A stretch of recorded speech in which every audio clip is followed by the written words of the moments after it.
Mbote na bino bandeko eza na bino mama Ariette Kilimbushembo na koti mingi et na koti lisusu bambote na bino ba amoureux na ba amoureuse ya recette ya ba conseil ya makambo nyonso bokota kapote bokota na YouTube poko botala bozo bakisa mingi na kati ya ba émission na biso nzamba pambola bino lelo tokoti susu na recette ya mabomu ya ngombe o babengi ba esui ezaka bitema ba livre ezaka na kati o babengi esui ya ngoyo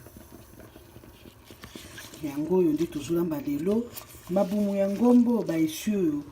ezaka makasi mingi po eto ifo kutiango mai etoka elemba mpo olia yango bien mpe bisika mosusu tosombaka kuna okomona mpe ezalaka na mabanga donc ifo kosokola yango bien ebongi to ozolia bokalibanga ka ebebisaka apeti donc avant na banda na sokolaki mabumu na ngai alongolaki basanité etikalaki bino mobiki ezaka solo mpo maboko ekota solo te nalataki bagana yango oyo tolambelaka nde nasokoli eza nango mpe moke eza mingi te na banzi motu nyonso ayebi baesui oyo tobenga baesui mabumu ya kati ya ngombe tosokolaki yango bien mpe ifo kotala yango mpe kosokola yango mpe mpo eza na mabanga eza mpe na solo ifo kobisa badeshe nyonso malamu ezaka kitoko na kati ya mabumu na biso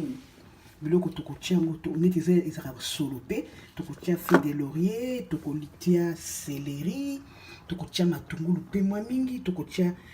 pilipili tokotia ai moke tokotia tomate moke esala biso kaka pepe supu moke tokotia ndambu ya nyama mwa tangausi mwa spice na oyo eza mayebo ya mobesu nakoka kotia yango nsima mayebo ya mobesu eza mayebo ya kokauka te eza mayebo ya mobesu ntango nakosisa kolamba ntango ekotoketoka ebele komineti kota suka naye kotia mayebo na ngai yango na kati ya lebu na biso natie poiro na kati natie nani feuille de laurier natie matungulu natie ai natie tomate natie végéta na biso soki natie végéta na bakisaka mungu te nakoki komeka soki mungu ekoti te nde nazwi na bakisi mungu natie goût na biso oyo babengi goût ya bif na banzi boyebi yango nazotia yango ndambu yango mpe ekota mpo ekontribue na maso wana ekota mpe mingi te mpo ekosisa goût ya elengi otia mpe jinja na biso babengi mwa tangausi mpo eza eloko ya solo ifo kotia mwa goût mingi ya koleka nsima totie pilipili